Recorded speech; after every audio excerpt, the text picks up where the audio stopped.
Well, you know that I'm Sam and Jack's little brother, right? What?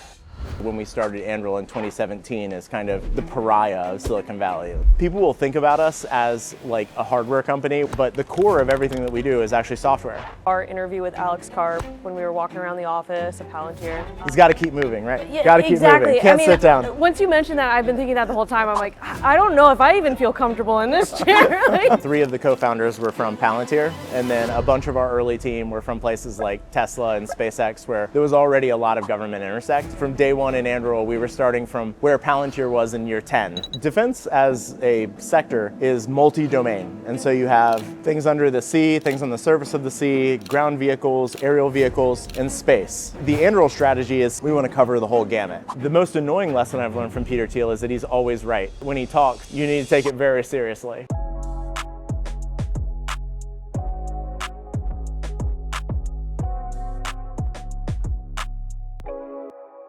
Trae Stephens, Good to be here. How's it going? welcome to Sourcery. Thank you. Thanks for having me at Anduril. It's a much cooler place than most places in Silicon Valley. No, it's really cool. I remember I was meeting with David Ulevich like a couple years ago, and we were talking about another like hard tech, defense tech company down here. I'm not going to name names, but I was really excited about it. And he was like, Molly, that's not cool. You need to go to Anduril. And now that I'm here, I'm like, okay, I get Although, it. to be fair, this weekend you did interview Dan Wright from Armada in front of an F-117A, which is pretty cool as well. It's pretty cool. Yeah. We don't have an F-117 here, but we do have a lot of other cool stuff. Close, Yeah, right? pretty close, I mean, pretty you're close. building the future F-117s. That's right. We've got the Fury, although you can't really see it. It's just downstairs, but yeah. Well, it's great. I talked to a couple people in preparation of this, Dan Wright being one of them, Moritz, Eric from Altimeter, Jack Altman, who you were just on his podcast. And Well, yeah. you know that I'm Sam and Jack's little brother, right? What? Yeah. No, Re- I'm not. It's just No? a joke. Oh, okay. I was like, okay. It could be a cousin. Could be. You never Could know. be. That's cool. Very Okay. overt. I'm gonna have to like actually look through their family lineage. So you recently just had Pete Hegseth here. We just got back from the Reagan National Defense Forum. I want to know, what is the current state of the defense wave and where are we in the technology of war? Yeah, I mean, there's a lot going on in defense tech these days, which is kind of crazy thinking back to when we started Anduril in 2017 as kind of the pariah of Silicon Valley. It was like not something people were doing. It was incredibly unpopular. And now all of a sudden, there's like almost nothing as popular. Maybe AI slop enterprise SaaS companies are slightly more popular, but you know, defense tech is right up there. So I think there's a tremendous opportunity given the kind of cultural waves shifting inside of the department, where they're really interested in engaging with innovative companies. And Anduril had the unique privilege really of being there at the very beginning and kind of shepherding that wave to where we are today. And what was that like having Pete Hegseth here? I mean, it's fun. Secretary Hegseth is, he's incredibly charismatic.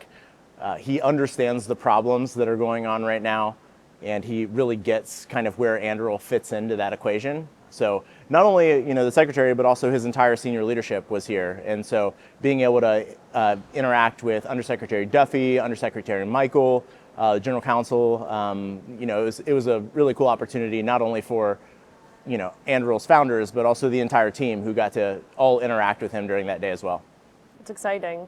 So I want to talk about the origin of Anduril. I hear there's some story about 007 that you're very close with that I need to hear more about. Yeah, so I was a senior in high school when 9/11 happened, and ended up going to college specifically trying to go into the intelligence community. So after 4 years at Georgetown, I got a job in the IC and had this expectation that I was going to show up and somebody was going to like throw me the keys to an Aston Martin and I was going to have, a watch with laser beams. And instead I sat in a cubicle in a windowless concrete basement with 2 other people who didn't work. They just sat around and talked about sports, like local area sports all the time. And so my James Bond dream was completely, untrue. And then about 2.5 years in, I bailed and went to Palantir. And it was like the first time that I had exposure to like really crazy visionary people who wanted to change the way that we were doing things inside the defense, intelligence, national security apparatus. And so it's kind of cool now in a position where we are, where I don't know if you saw Top Gun Maverick, but basically the bad guy general says like, "You're a dinosaur, Tom Cruise. The future is autonomy." And it's like, wow, they're actually talking about Anduril now. It's like a full circle moment. In the midst of all of this, there's obviously a lot of excitement. There's increased competition on the private side. Public side has its own bottlenecks. I'm curious, where do you think defense tech stands for the competitive state? Defense as a sector is multi-domain. And so you have things under the sea, things on the surface of the sea, ground vehicles, aerial vehicles, and space. And kind of all of those domains are critical for the Department of War to have dominance in. And so, the Anduril strategy is to go multi-domain. We don't have like a niche approach to delivering autonomy or attritability in any single domain. We want to cover the whole gamut. And this is the way that traditionally defense companies have done work. This is the way Lockheed Martin, Northrop Grumman, this is how they do their work as well. And we believe that there's a lot of shared autonomy components that can cut across all of those domains that give us an interesting competitive advantage. And you see, like in Silicon Valley even, companies that are being started that are attacking each of those layers as well. We welcome the competition. We think it's really great to have more companies in the space that are moving away from kind of the semi-communist, centrally planned economy way that the department has been doing business for really the last 30 plus years. I recently had Bradley Tusk on the podcast, and he's all about the regulatory environment, political advisement. He thinks that the recent investments in private sector companies from the government is someone might say communist strategy. Do you think that? What do you think about the investments in like Intel and MP Materials from the government standpoint? We have to be competitive on a global stage, and there's an argument that the government needs to get involved in order to make that work. China is playing a subsidization game with all of their kind of domestic national champions. And they're also running a very effective 4D chess strategy with the Belt and Road Initiative, which has put the United States and our allies and partners in a weakened position since they've devised that. I don't know if you've had the opportunity to read the 100-Year Marathon.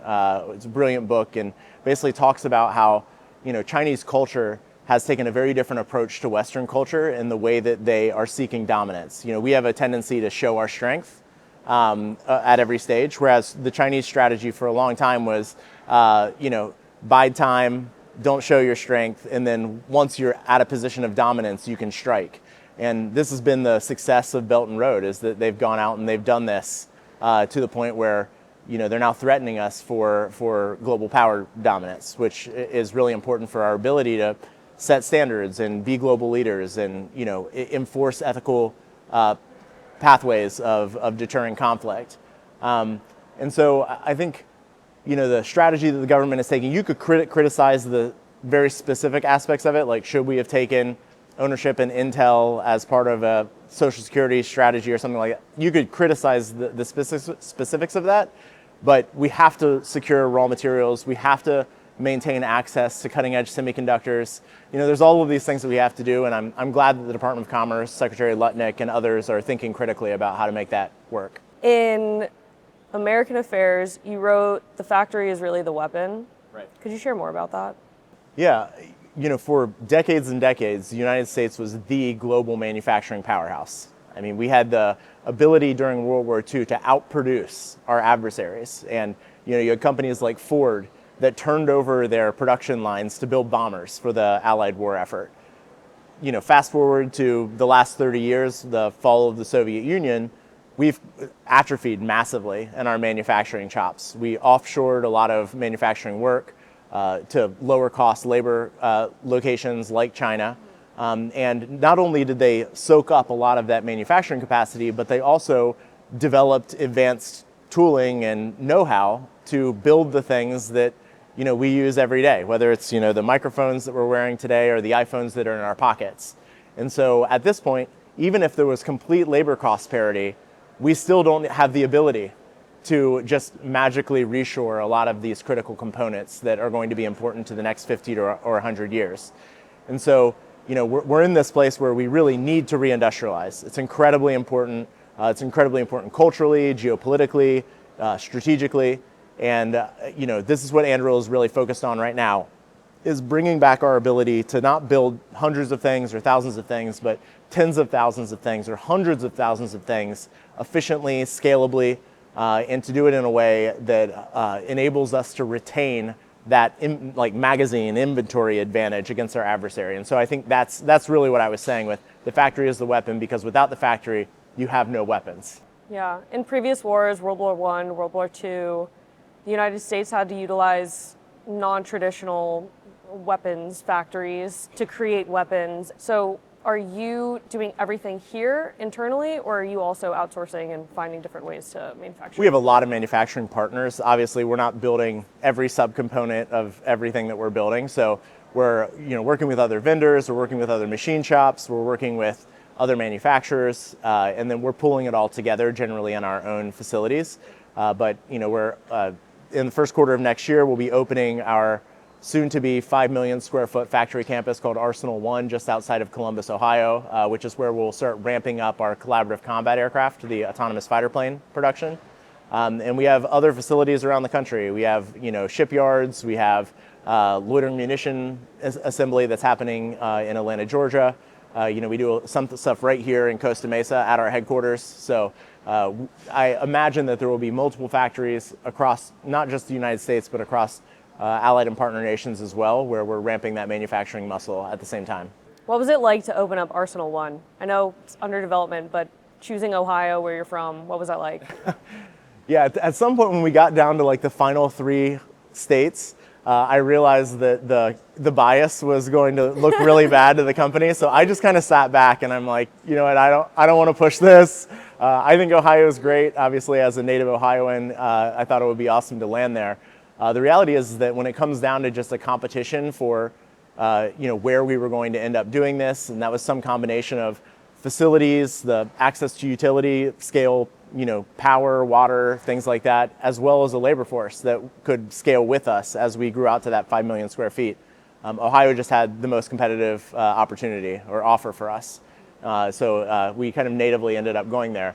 When we did the ribbon cutting earlier this year, I brought my mom with me since she lives right down the road. And, having her meet the governor and having the governor thank her as if somehow she was the one that convinced us to go to Ohio was somewhat entertaining. Opening something so large like that, does this feel real? I mean, primes have existed for a very long time, but you're known as the new prime. So how does that physicality feel?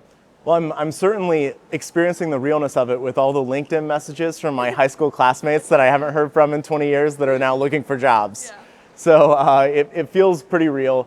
Now, I mean, one of the cool things to remember is that Ohio is the birthplace of aviation. And so in some ways, it's like you're starting with the Wright Flyer and then coming back with fully autonomous fighter planes to be built, less than an hour drive away from where the Wright brothers were building the first airplane. And so there's a tremendous history. GE Aviation, GE Aircraft, where they build the jet engines, is also right down the street, about an hour away from where we're setting up the factory. So it's a cool kind of cultural moment, I think, not only for us and what we're trying to deliver to the department, but also to the state of Ohio. It's interesting because when the company was started, like you said, it was seen as a pariah. You kind of, I would say, got a lot of support for a while, but now it seems like there's some backlash coming back. So what do you think people get wrong about Anduril, and what do you want to correct? Well, I tend to not really think about what the media says. I'm not super concerned about, the Wall Street Journal or Reuters or whatever. Honestly, they just looked kind of silly talking about, crashes during test flights. It's like, that's what happens, guys. That's what happens when you move fast. If you're not crashing when you're testing, you're not testing very hard. So I'm not really concerned about that. I think broadly across the defense industry, this is a pattern that you saw happen with both Palantir and SpaceX as well, is that the big players, the primes, they don't really pay attention at all until their lunch is being eaten. And then the moment they realize their lunch is being eaten, they're going to get more aggressive. And so that was always our expectation. I'm under no illusions that, we're going to be gladly welcomed with, a big hug or something by the companies we're competing with. As far as like what people get wrong about Anduril, I think that people will think about us as like a hardware company where we're building all of these big systems, many of which you can probably see in the background of the camera here. But the core of everything that we do is actually software. And that was the original idea for the company when Matt, Brian, Palmer, Joe, and I started talking about building this company. It was always, we want to build a software-defined and hardware-enabled defense company rather than a hardware-defined and software-enabled company.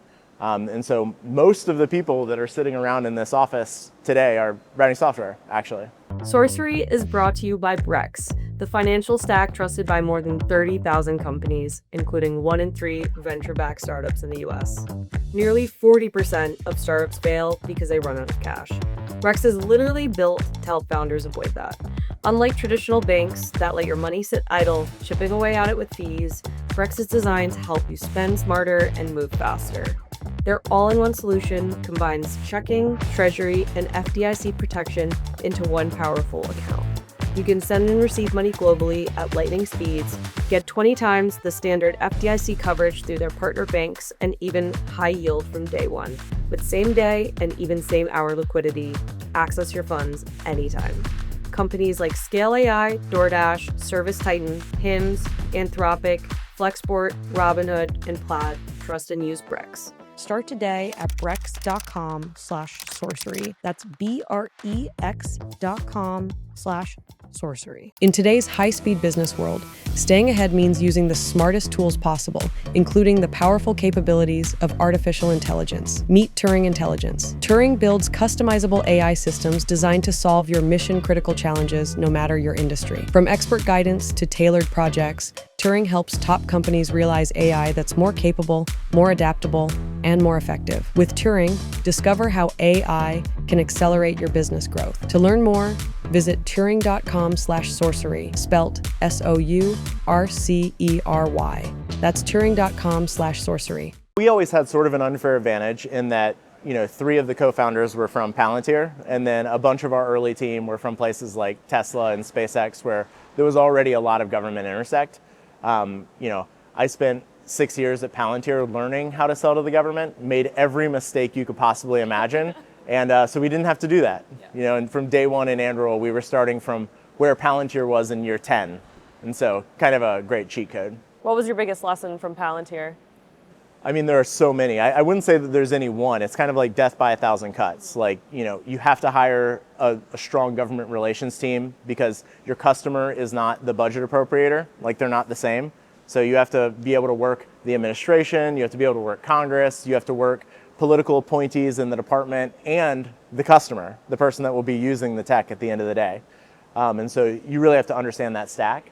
There's a long history in companies that are doing business with the department where they have these massive advisory boards of retired generals and things like that. And it was just clear that that's never worked. And so that was never really part of our strategy, thankfully, because these are lessons, again, learned from Palantir.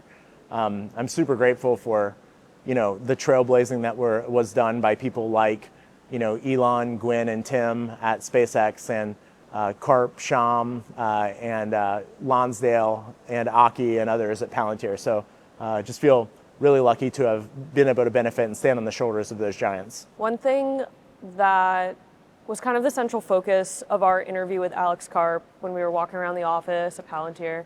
He's got to keep moving, right? Yeah, got to keep exactly. moving. Can't sit down. Once you mentioned that, I've been thinking that the whole time. I'm like, I don't know if I even feel comfortable in this chair. This is hard. But one of the things that was like core to our conversation was like moral and ethics around this. Right. Christian Garrett, he's a big fan of you. We've done so many interviews with him at this point. He's great. But one of his questions he wanted me to ask you was about the just war theory and St. Augustine. So how does that play into all of this? I mean, since the very beginning, this was always a big part of the conversation that I was drawing the rest of the team into is, just war theory, which was developed, over 1,000 years ago by St. Augustine, talks about like how you engage in lethal defense activity in the most ethical way possible. And if you look back at like the course of all human civilization, you had this massive ramp up in lethality. So we started with like hitting each other with rocks, and then it was like, at some point somebody was making a knife, and then someone makes bow and arrow, and then you have catapults that could do like one-to-many destruction, trebuchets, and then you have the advent of gunpowder, so you have guns and simple bombs, and that just kept going up and up and up until the atomic bomb in 1945.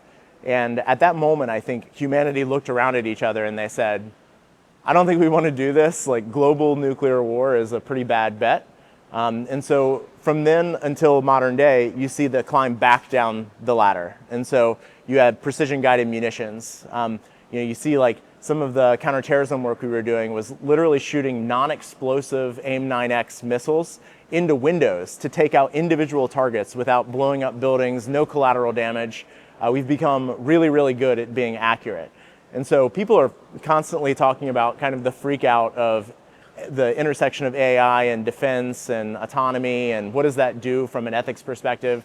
The goal is take humans out of dull, dirty, dangerous jobs. So we're not putting our men and women, brothers and sisters in horribly dangerous situations, and become as accurate and precise as possible. And that's really what just war theory is all about. Principles of discrimination, principles of just cause. Like how good is the information? Do we know for sure that this action that we're going to take is actually going to address the problem that needs to be solved? So this is it's a big part of Anduril culture. We talk about these things internally a lot. And I think we would only do something that we fundamentally believed would be better, more just for humanity. Where do you get pushback on that? Well, I mean, there's a lot of pushback from, people who don't necessarily understand why defense is important. Pacifism as an idea is only possible inside of a governing system with a monopoly on violence. Like, you can't be a pacifist without a government monopoly on violence. That's just like not possible for humanity. And so I'm glad that people get to have these positions, these kind of anti-national security positions where they can sink down into their comfy couch with their hot chocolate and talk about pacifism, because it means that someone out there is willing to risk their lives to protect their ability to be pacifists. So I'm all for it. Do you have any cultural commentary on what's going on in America right now? Peter Thiel put out that letter to Mark Zuckerberg in 2020 on the rise of pro-socialism. Yep. And we're seeing that in New York City with Mamdani. How do you think that bleeds into like where culture is going? I know that you're a little bit more outspoken on this, whether it relates to religion or the rise of like social media and like AI girlfriends and that kind of thing. But like, where do you see all this playing out with that? I think culture is really hard to predict. I mean, we've seen big shifts even in the last 10 years that I don't think I would have expected.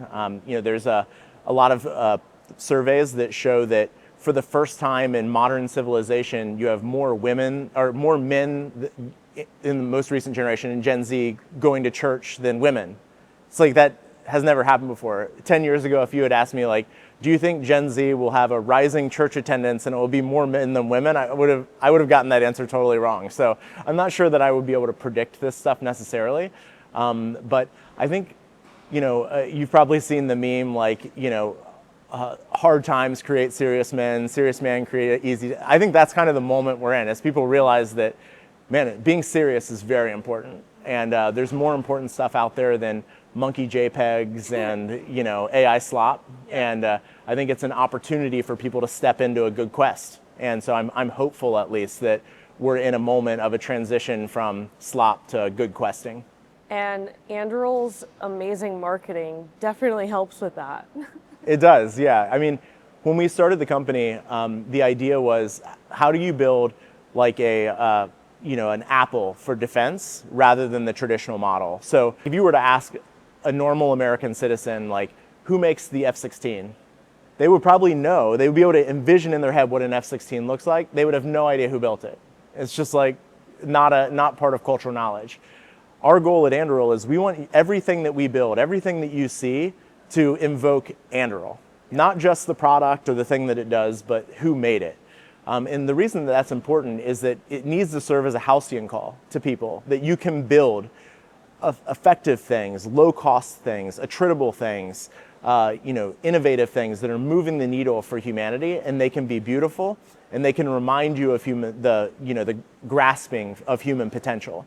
And we've been really lucky that we've brought on an incredible team around this. Shannon Pryor, who heads up our comms PR department, Jin Bucci, who runs our design, Jeff Miller, who runs marketing. I mean, these are world-class people who didn't come from defense, importantly. They came from automotive design and Snap. Jeff worked at Snap. Shannon worked at Hulu. I mean, it's like we're pulling people from consumer businesses to build a consumer profile for a defense company. And that's really never been done before. Sourcery is proudly sponsored by Carta. Carta is transforming the private marketplace, connecting founders, investors, and limited partners through software purpose-built for private capital. Trusted by more than 65,000 companies in over 160 countries. Carta's platform of software and services lays the groundwork so you can build, invest, and scale with confidence. Carta's fund administration platform supports over 9,000 funds and SPVs, representing nearly $185 billion in assets under management, with tools designed to enhance the strategic impact of fund CFOs. For more information, visit carta.com/sourcery. That's carta.com/SOURCERY. Some of you may not have heard this yet, but our sponsor Public just launched something called Generated Assets, and it brings AI into investing in a way I've honestly never seen before. Here's how it works. You type in an idea like AI-powered supply chain companies with positive free cash flow, or defense tech companies growing revenue over 25% year over year. Public's AI then dispatches a swarm of agents that scan every single US stock, evaluates them, and instantly builds a custom index around your thesis. What really stands out is how clearly it explains why each stock is included. And before you invest, you can even backtest your idea against the S&P 500, so you're making decisions with real context, not just guessing. And beyond generated assets, Public lets you invest in stocks, bonds, options, crypto, all in one place. They'll even give you an uncapped 1% match when you transfer your investments over from another platform. If you want to build a portfolio that actually reflects your thesis, visit public.com/sourcery. Paid for by Public Investing. Full disclosures in the description. So given the fact that you split both sides, how do you manage your time between Anduril and Founders Fund? I don't. I have an awesome team around me. My EA, Elena, has been with me for over 10 years, and she's an absolute rock star. I have a chief of staff, Ellie Untermeyer, who literally goes wherever I go. So if I'm in San Francisco at Founders Fund, she sits right next to me and makes sure I'm on task. When I come down here to Anduril headquarters, she sits right next to me and makes sure I'm on task. So it's just kind of whatever task is at hand at that moment. It's just a lot of context switching between the two. And the Founders Fund team has always been really cool about this. I mean, we have no build program, there's no incubation policy or anything like that at Founders Fund, but Peter started Palantir, I started Anduril, Scott Nolan started General Matter, Delian Esperohoff started Varda, and it's just kind of part of the culture. We're totally fine with the splitting of time and concentrating our efforts into things that we're the most passionate about. So I honestly just feel really lucky that I have a team at Founders Fund that is super supportive of this crazy model. I know you're super bullish on Armada, and that's going to be the next big company. What are your favorite companies right now that you've recently invested in? What are you most excited about?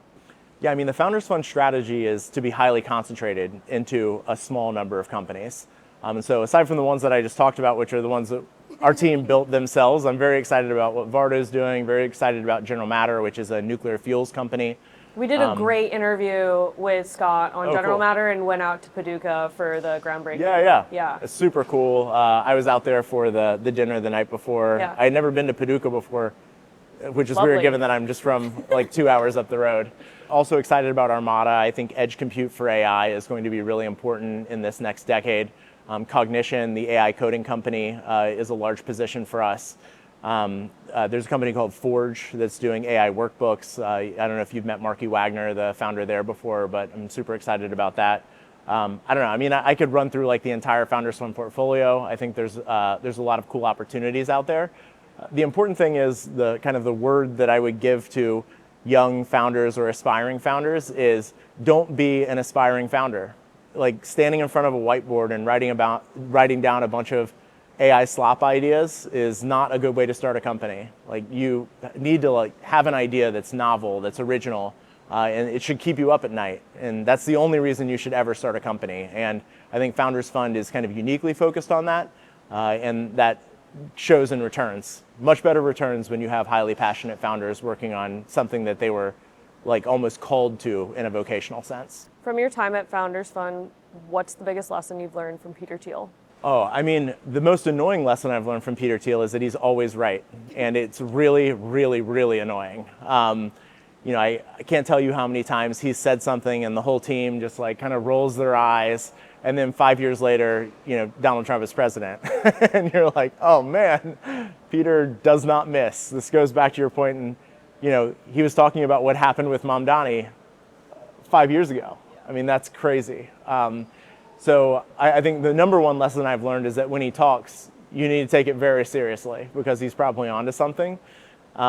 Concentration in venture is a really important one. This is like the idea that you don't want to have 1,000 investments in $1 billion fund. You want to have like a massive amount of concentration in the top few positions in that fund.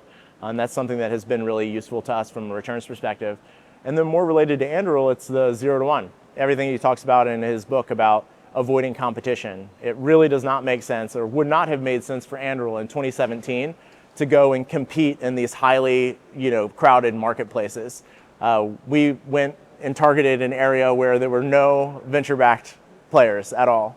And that gave us an incredible head start and helped us really build the business that we've built today. Wonderful. Trae, thank you so much. Thank you. It's good to be here. Hey, it's Molly. If you enjoy our interviews, check out our newsletter, Sourcery.vc, where we deliver a once-a-week top deals and tech headlines email, and also go deeper on our podcast interviews.